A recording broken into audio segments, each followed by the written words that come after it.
What's happening, ladies and germs? This is the PackerMan, and welcome to today's edition of All Elite Review, where today we'll be talking about the episode of Dynamite from this past Wednesday, September the 23rd, 2020. I'm a little bit behind the 8 ball here, so I'm just going to go ahead and get into this.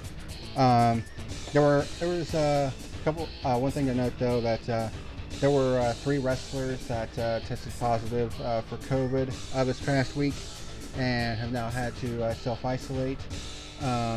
Ben Carter was one, Serena Deeb was one, and also Lance Archer, which caused the 6-man tag that should have happened this past Wednesday to be scrapped. So we had an AEW World Championship match in its place between Jon Moxley and Eddie Kingston. So there's that. But let's go ahead and run through this real quick because I am under the gun here a little bit to get this up before midnight. First match was a tag match between Kip Sabian and the debuting Miro against the New Jersey Connection. Sonny had some great evasive wrestling. New Jersey Connection working on Kip's arm. There was a loud pop from the crowd that was there when Miro was tagged in. He was hitting inverted gut-wrench suplexes on Sonny. When he was sent to the outside, though, it looked like he may have tweaked his ankle or something because he was limping on it pretty badly at some point. Although hopefully that was just a cramp. That happened right there, and hopefully it's nothing too serious, although he was walking fine on it afterwards, so hopefully that's the case. But the finish came when Miro hit his formerly named Matsuka kick and locks in what was formerly known as the Accolade Camel Clutch, now known as Game Over because he's a huge gamer on Twitch, and gets the submission win.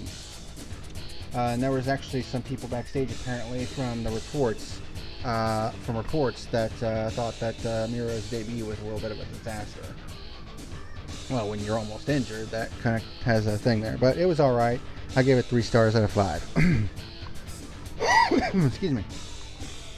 Eddie Kingston comes out and calls out Moxley, who also comes out and gets in Kingston's face, and they have to be separated by officials. The next match was a singles match between Hangman Adam Page and Evil Uno. Kenny Omega comes out once again on commentary. Highlights of the match: Page with a nice flip kick into a flip up into a Yakuza kick. Hits his fall away pump handle slam, bridge pin for a 2 count, which is impressive strength considering how big Uno is. Page hits a nice moonsault off the apron, hits a fall away slam, shooting star press combo for a 2 count.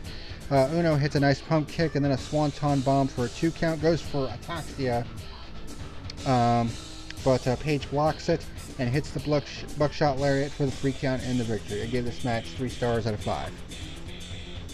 The Young Bucks are interviewed by Schiavone about their actions the past couple of weeks, which resulted in Matt smashing his phone, but he also throws them a wad of cash to get it replaced, so there's that.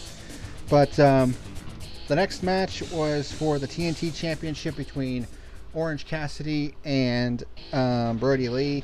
And a lot of people were like, wow, you gave Orange Cassidy, the win over Chris Jericho, and then you have him lose to Brody Lee. People who are saying that, you just don't, are you even paying any fucking attention whatsoever? Have you noticed that Dark Order was at ringside and was causing a lot of interference? And that Orange Cassidy gave him a run for his money in this match? And that he only defended the title because of said outside interference? There's only so much one man can do against a whole group, you know what I mean? But John Silver was throwing a fit on the outside, which was funny as hell. Orange gets caught by the Dark Order when he goes for his dive, and then Brody dives onto all of them, which was pretty cool. Dark Order swarm Orange on the outside, so like I said, this is protecting Orange. Brody hits his black hole slam for a 2 count, hits some half Nelson suplexes, but Orange hits a nice tilt-a-whirl stunner and a diving DDT. He hits a satellite DDT and actually hits an air raid crash for a 2 count, which is pretty impressive. But when he goes for the Orange punch, John Silver gets into the ring once again and basically steps in front of Brody Lee to take the punch. Orange tries to go for it again, but Brody counters with a powerbomb and hits the discus lariat for the 3 count and the victory. I gave this match 3.5 stars out of 5.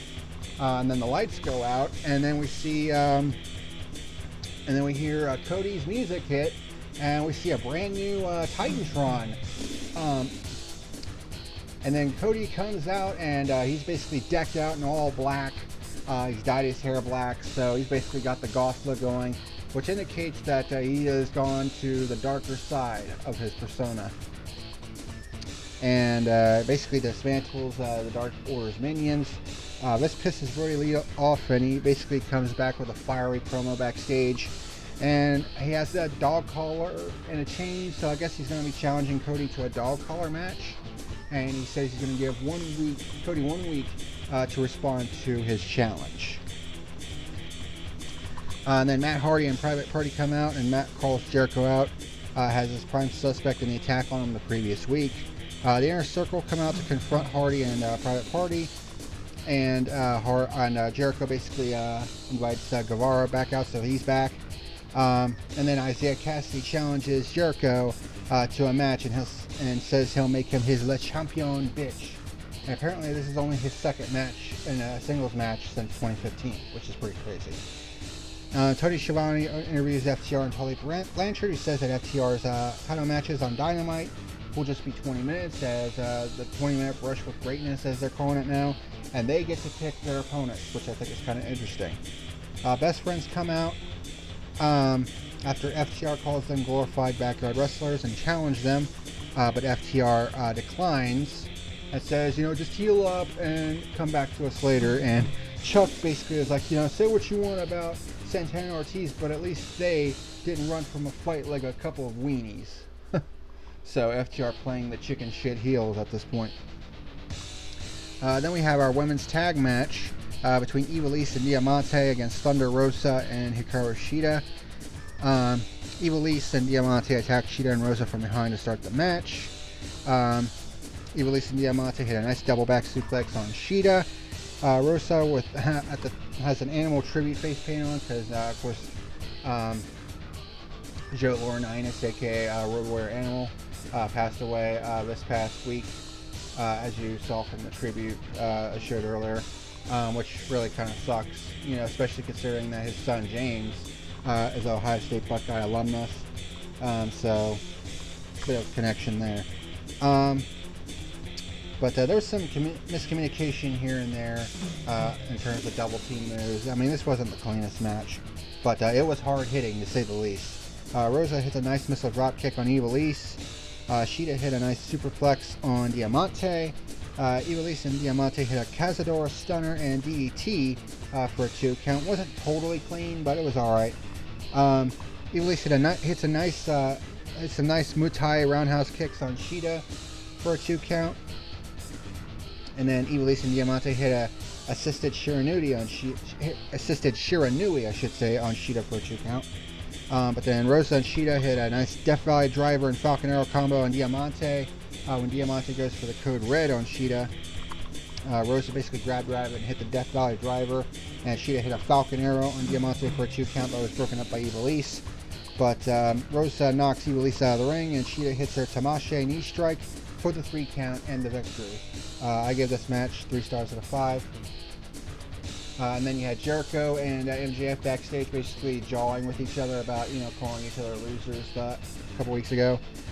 But yeah, those two are comedy gold. Then we get to our main event, which was the AEW World Championship match between Eddie Kingston versus Jon Moxley, who said Eddie Kingston said he wasn't thrown over the top rope, which apparently was true. Highlights of this match: Kingston and Moxley start chopping the hell out of each other.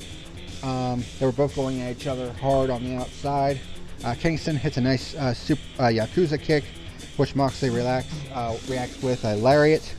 Moxley hits a nice pile driver for a 2 count. Kingston with a power bomb for a 2 count. Moxley hits a German suplex, but Eddie fires back with back suplexes for a 2 count. But eventually Moxley is able to lock in the Bulldog choke for the technical submission win. And Eddie Kingston basically said on Twitter that, "I never submitted." Well, you passed out, so I mean, the ref had to stop the match. You know what I mean? So even though you didn't tap out, it's basically a technical submission. Then the Lucha Brothers come out to attack Moxley. Hobbs comes out to try to fight him off and actually hits a nice spine buster on Rey Fenix. but the numbers game eventually catches up with them. Darby comes out with his skateboard and basically knocks Kingston and the Lucha Brothers out of the ring, but then Ricky Starks comes out and hits him with a vicious spear, and then hits his Rochambeau finisher, and the heels basically stand tall to end the show. So this show, admittedly, was not as good as the previous week. I mean, it was just it felt kind of run of the mill, to be honest. And honestly, with the fact that the 6-man tag was kind of scrapped because of COVID, a couple wrestlers getting COVID. I think it took some of the wind out of the sails, even though we had 2 championship matches on the show. It just felt kind of run of the mill, but it was still easy to watch. It just wasn't anything special. So my final rating for this show, I'll give it a 5.75 out of 10. And that's going to do it for this week on All Elite Review. A bit shorter than usual, but like I said, I'm another gun to get this done. So thank you very much for watching. Here are my updated rankings, and until next time, this is the PackerMan signing out. See you later.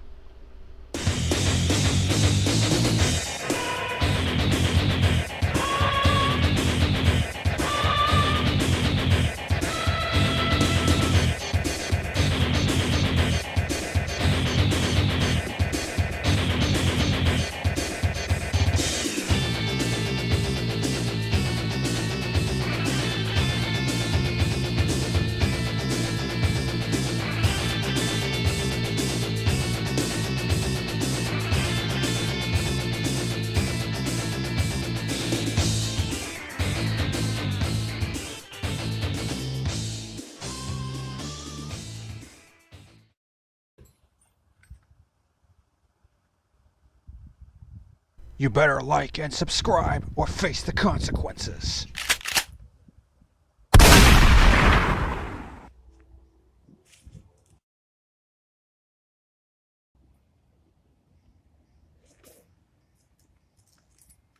You have been warned.